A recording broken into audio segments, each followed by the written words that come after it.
Hello everyone, this is going to be the video for chapter 4 lesson 8. So one part of the lesson we will look into one part of the lesson through this video and the remaining part in the next video. So in this video we're just going to look at the introduction to coordinate proof.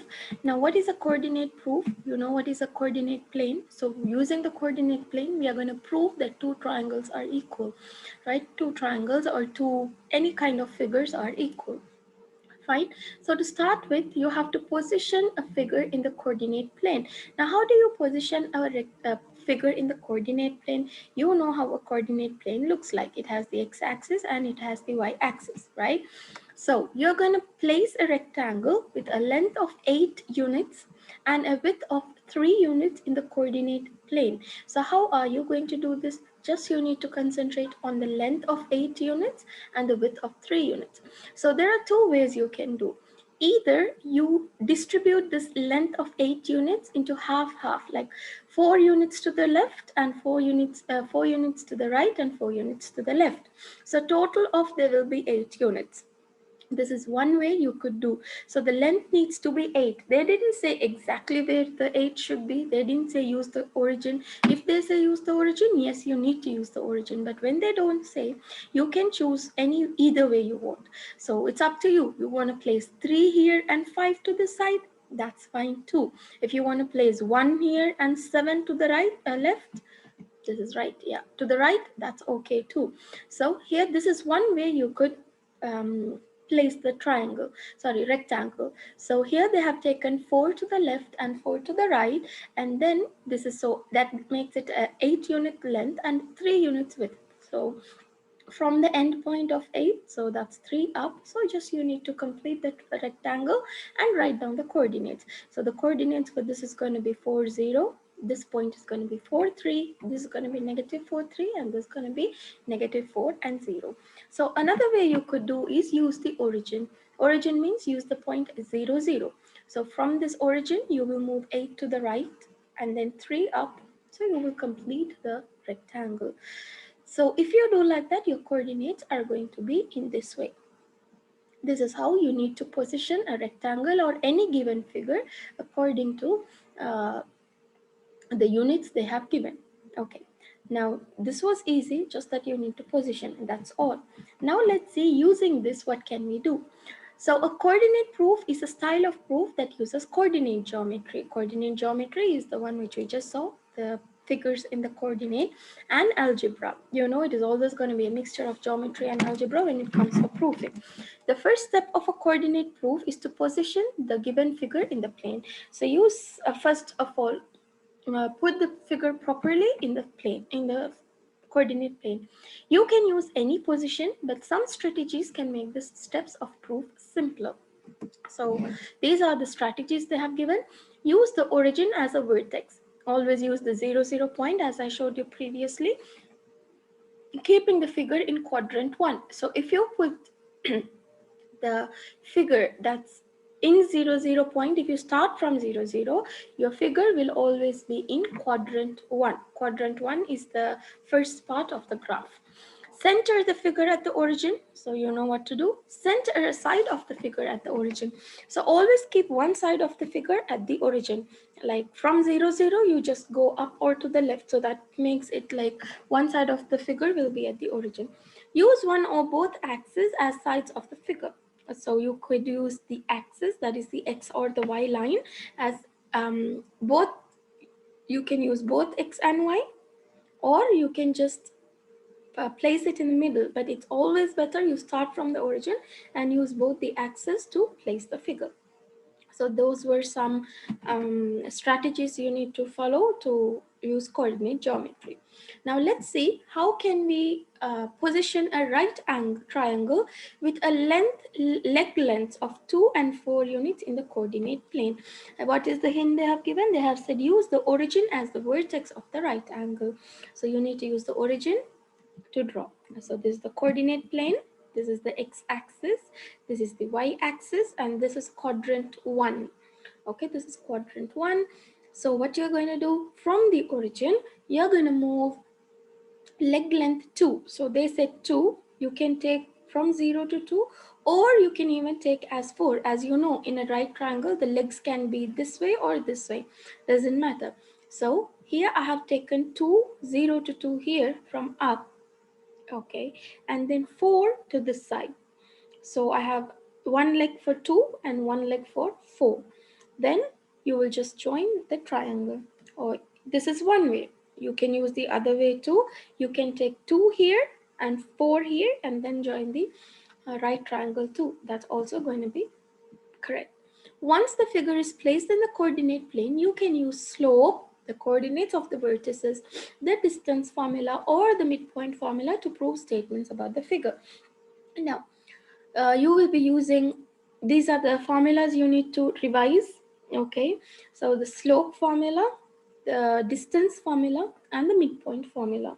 These are all there in lesson chapter 1 of your book. I think chapter 1 lesson 6 of your book. So you can just go back and revise these formulas: the slope formula, the vertex, the distance formula, and the midpoint formula. And also we'll be using the coordinates of the vertices, means these coordinates of the vertices. Okay, let's see how can we use coordinate geometry to write a proof. Given right triangle ABC, so they're talking about triangle ABC, they're talking about the big triangle, has vertices 0, 6, A is 0, 6, B is 0, 0, and C is 4, 0. Okay, D is the midpoint of AC, so D is going to be the midpoint. You have to prove the area of triangle DBC. So now they're talking about the area, which means you need to keep in mind you have to find the area of the triangles. Prove the area of triangle DBC, that is the smaller triangle, is 1/2 of the area of ABC. So you need to prove the area of the smaller triangle is half of the bigger triangle. Okay, so to start with, of course, you need to find the area of the bigger triangle, right? So to find the area of the bigger triangle, the formula is half BH. So we need to calculate the base. So you can see this is the base. The base is going to be 4. 1, 2, 3, 4 units. And what's going to be the height? Height is going to be 6 units. So half multiplied by 4 multiplied by 6, that's going to give you 12 square units. Okay, now the next thing is you need to find the area of the smaller triangle. Now before that they have used the midpoint formula of to find the coordinate for a D. Okay, so to find the coordinate of D, you have to use x1 plus x2 divided by 2, y1 plus y2 divided by 2. Now, in this case, that's not necessary, as we could find the area just by looking at the graph. This is wanted when they have not given us the coordinates, but here we can simply find it out from the graph. So for finding the area of DBC, we need the base and we need the height. So the base is going to be again 4, because from here to here it's 4, right? 4 units. And the height, this is the vertical height from the vertex to down. So what is going to be the height for this triangle? It's going to be 3, which means half multiplied 4 multiplied by 3, which is equal to 6. So since 6, that is the area of DBC is 6. 6 is half of 12. The area of DBC is 1/2 of the area of ABC. So we got the area of the smaller triangle as 6 and the area of the bigger one as 12. So as you know, 6 is half of 12. So the area of DBC is half of ABC. It is easy because we are using some formulas. So I don't think you will find it difficult here. So let's start with some practice here. A rectangle, you have to position the figures. Okay, a rectangle with a length of 4 units and a width of 1 unit. So as I told you, always use the origin and the axis to place them. It will be easy for you when you are proving something. So a rectangle with length of 4 units, so starting from 0, it's going to be 4, and then width is going to be 1. So just complete the rectangle. This is one way you could do. Another way you could do is you can even take 1 as the length, and you can take 4 as the width. So it's up to you. You draw the green rectangle way or you draw the red rectangle way. It doesn't matter. Either you can place it like this or you could place it like this. Okay. but better because they said length of 4, so it's better you put the length 4 and width of 1. So let's write the coordinates for this. So here, as you know, this is going to be 0 0, so I cannot write it. If I write there, it will look like a mess. This is going to be 4 0, this is going to be 4 1, and this is going to be 0 1. This is going to be 0 0. So these are the 4 coordinates of the rectangle. Right, let's go to the next question. That is a right triangle with leg lengths 1 unit and 3 units. So the leg should be 1 or 3. So there are 2 ways you could draw, because they did not specify which leg should be 1, which leg should be 3. So let me take it like this. This leg is 1 and the other leg is 3. So just join the coordinates. Either you do like this, or you can even do it this way. You can take this as 1 and this as 3, and you can join the triangle. However, you can draw it the red triangle way, or you could draw the green triangle way. It's up to you. That won't make any difference, rather, because we are just proving. So I choose it this way, up to you. So let me write the coordinates. This coordinate is going to be anyhow 0 0. This is going to be 1 0, and this is going to be 0 and this coordinate is going to be 0 3, this coordinate is going to be 1 0. This is how you position each figure in the coordinate plane. Let's go to a proof. Given triangle, a right triangle PQR, so PQR has coordinates 0 6, so this is going to be 0 6, Q is going to be 8 0, and R is going to be 0 0. We know that A is the midpoint of PR and B is the midpoint of QR. So you have to prove that AB, the distance AB, is half of PQ. So you need to find the distance AB. You need to prove that AB is half of PQ. Now you can do this using the distance formula. If you do remember the distance formula is D equals, as I told you, it's in chapter 1, lesson 6. So you could just revise the formulas. Okay. This is going to be D equals the root of x2 minus x1 whole square plus y2 minus y1 the whole square. Or you could even use the Pythagorean theorem. The Pythagorean theorem, the formula is c square equals a square plus b square. Because they are trying a right, it's a right triangle, we could use the Pythagorean theorem. If it's not, then you can't. So better you stick to finding the distance using the distance formula. So I will show you both the ways, up to you, whichever way you want to use. So let's find the distance between P and Q first. So to find the distance between PQ, because we have to prove that AB is half of PQ. So here we are going to take the coordinates. So this is going to be x1, this is y1, this is going to be x2, and this is going to be y2. So let's put that in the formula.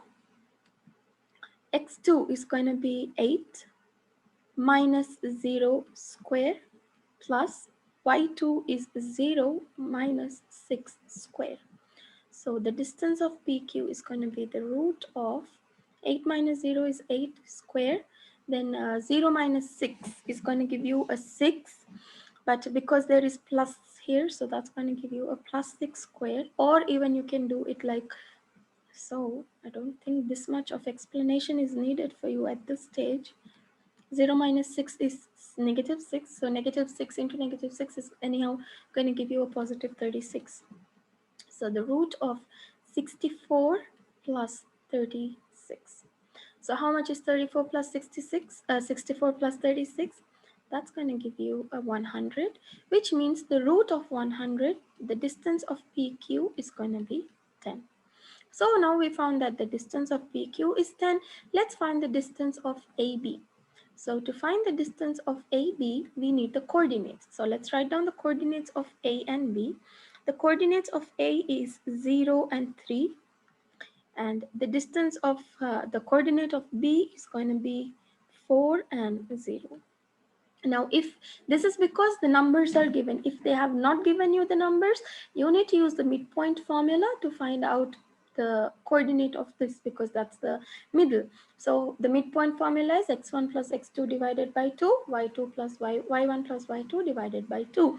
You will take this coordinate and you will take this coordinate, this, and you will find the distance, so that you will get this distance, the midpoint form coordinate.